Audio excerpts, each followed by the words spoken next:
호스피스 서비스에서 일단은 신체적인 것들의 증상 조절을 받을 수 있습니다. 아픈 통증이나 오심 구토나 이런 것들을 받을 수 있고, 호스피스 환자들은 정서적으로 힘들 수 있으니까 정서적인 지지와 이런 것도 같이 병행할 수 있습니다. 또한 영적으로 갈구함이 있어서 영적으로 힘들거나 그런 서비스도 같이 병행할 수 있고, 또 사회적으로 힘드신 분들도 있기 때문에 사회복지사를 통해서 사회적인 지도 받게 됩니다. 또한 여러 가지 요법들이 있어서 요법들도 같이 받으면서 이러한 다양한 서비스를 같이 함께 병행하고 있습니다. 일단 기본적으로 말기암 환자들은 암성 통증인데요. 암성 통증은 마약성 진통제를 써야 통증 조절이 잘 되는 경우가 많습니다. 그래서 저희가 기본적으로 쓰는 기본적인 기초적인 마약성 진통제를 써서 아플 때 기본적으로 깔아두는 진통제를 쓰고 있고요. 중간에 갑자기 돌발통을 하고 해서 갑자기 아플 때가 또 생기게 됩니다. 그럴 때는 돌발통인 증상을 써서 기본적인 통증과 돌발통의 증상들을 같이 병행해서 암성 통증에 조절하고 있습니다.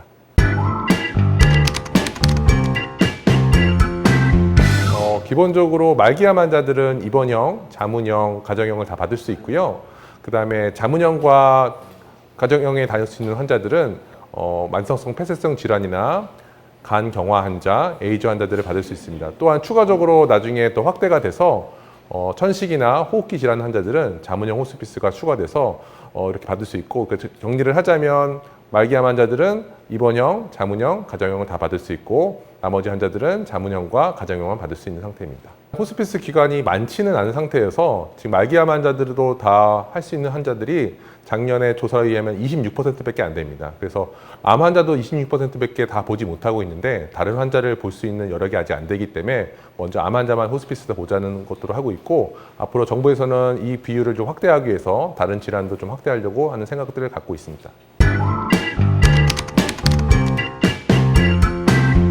일단 연명치료라는 것은 생명을 연장하는 치료라고 생각하면 됩니다. 그래서 내가 생명을 연장하기 위해서 호흡기관 질환이 생겼을 때는 호흡기 질환을 위해서 기관 삭관을 해서 주관자실에 가는 거고, 심장이 먹게 되면 심장을 뛰기 위해서 심폐소생술을 사용하게 되는 거고, 혈압이 떨어져서 더 이상 혈압 때문에 죽음이 임박하게 되면 승합제를 써서 혈압을 올리게 됩니다.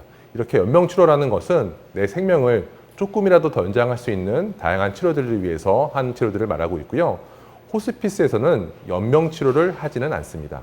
호스피스에서는 이렇게 인위적으로 생명을 늘리거나, 물론 생명을 당기는 치료도 하지 않습니다. 편안하고 힘들지 않게 남은 시간들을 의미 있게 잘 보내는 치료를 호스피스에서 하고 있고, 연명치료라는 것은 인위적으로 생명을 연장하면서 생명을 기계하는 치료다, 이렇게 보시면 될 것 같습니다.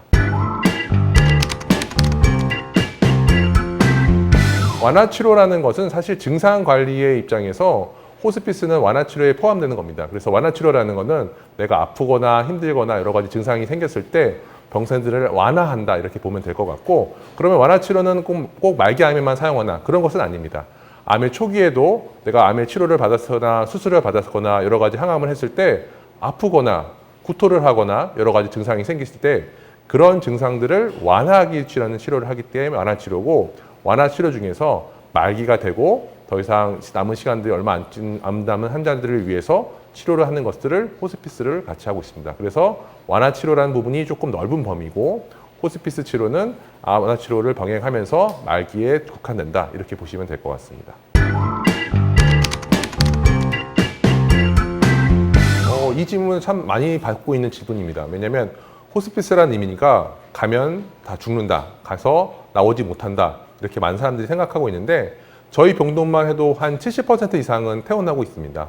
퇴원을 할 때 가정형 호스피스나 아니면 상태가 좋으면 외래를 통해서 진료를 보고 있기 때문에 모든 환자들이 퇴원을 못한다, 이런 것은 아니고, 증상이 안정이 되거나 외래로 갈 수 있는 환자들이라면 퇴원도 가능합니다. 그래서 호스피스가 꼭 한 번 들어가면 다시는 못 나온 곳, 이런 곳은 아니고, 증상이 안정되거나 집에서도 가정형 호스피스를 돌봄을 연속해서 볼 수 있는 환자가 있다면 퇴원이 가능합니다.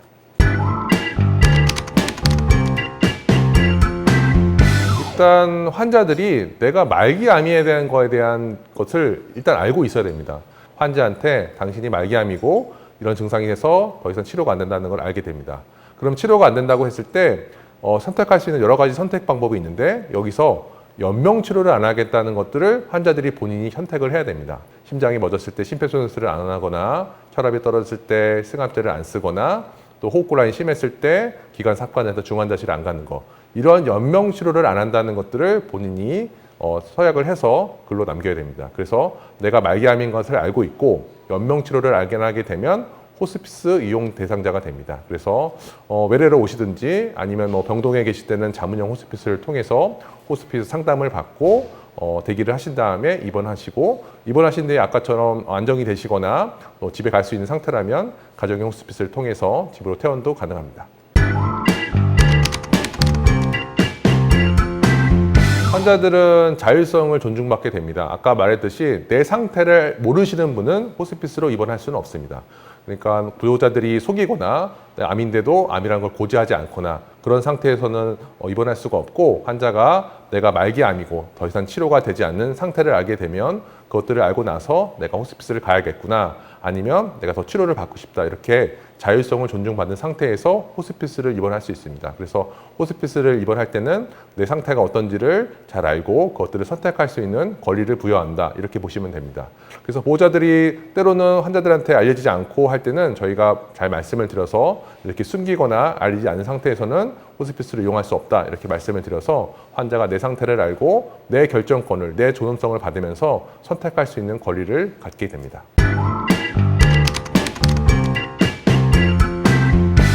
네, 뭐 단순하게 죽음으로 가는 거, 그러니까 우리가 이제 호스피스에 대한 이제 왜곡된 인식 중에 하나가, 호스피스 가면 다시는 못 나오고 거기 가면 아무것도 안 하고 가면 죽는 거, 이렇게 알고 있는데, 호스피스는 죽으러 가는 곳은 물론 맞을 수 있지만 죽음을 아름답게 마무리하면서 생을 마무리하는 곳이라고 보면 됩니다.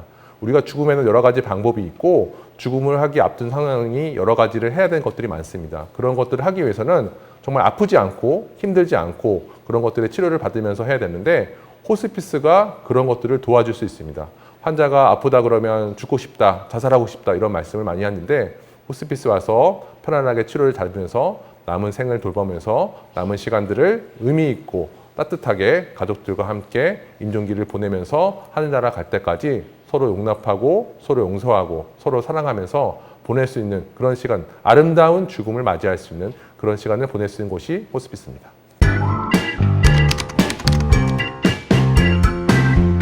일단 기본적으로 암이라는 것들은 기대여명이 있습니다.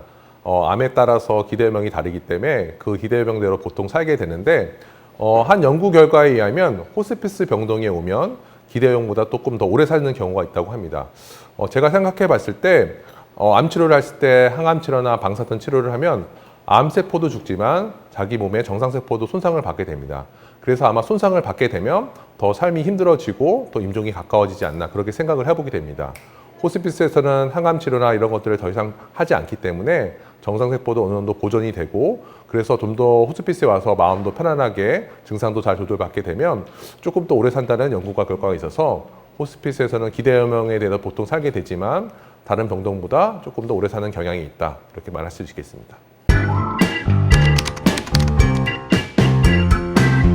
죽음이라는 게 모두 다 슬플 수는 있습니다. 하지만 죽음을 맞는 시각들이 사람마다 따뜻하게 보내는 경우가 있고, 용서 못했던 가족들이 어떤 한 사람의 죽음을 앞두고 서로 용납하면서 따뜻하게 감싸고 위로하고 그런 공간이 될 수 있어서, 죽음이란 건 마지막, 지금 하지 않으면 용서할 수 없고 지금 하지 않으면 감사할 수 없는 그런 공간이 될 수 있어서, 항상 슬픔만 존재하는 곳들은 아니고 농담도 하고 웃기도 하고 서로 안아주면서 서로 편안하게 남은 시간들을 보낼 수 있게 사랑이 넘치고 용서가 넘치고 하는 공간도 되기 때문에 꼭 우울한 것은 아니다, 이렇게 볼 수 있습니다.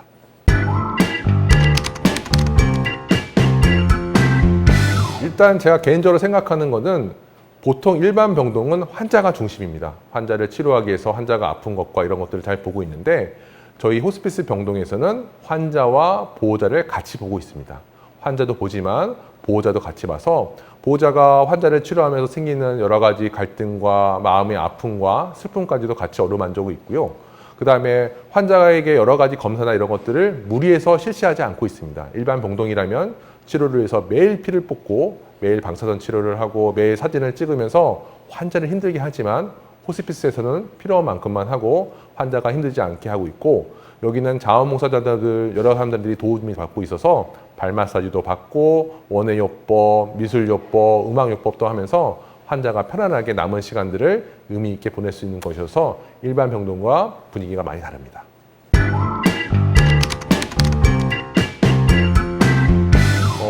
힘들어하는 환자도 물론 있습니다. 내가 죽음이라는 걸 앞두고 치료를 위해서 열심히 달려갔는데 더 이상 치료가 안 되고 더 이상 할 수가 없다는 것 때문에 절망하거나 슬퍼하거나 좌절하는 사람도 있습니다. 하지만 호스피스 병동에 와서 따뜻한 죽음을 막기 위해서 여러 사람들이 함께 도와주면서 위로해주고 증상도 조절하면서 화해와 나눔의 시간을 가지면서 환자들이 그것들을 받아들이고 슬픔 속에서 기쁨을 찾는 그런 것들을 알아가는 시간들을 배우는 곳이 호스피스라고 생각합니다. 호스피스는 저는 나눔의 사랑의 시각이라고 생각합니다. 이곳에서는 모든 사람들이 힘들고 절망과 슬픔이 가득하지만 그 속에 생기는 기쁨과 나눔을 같이 할 수 있는 삶, 그리고 그것들을 함께 할 수 있는 곳이 호스피스라고 생각합니다.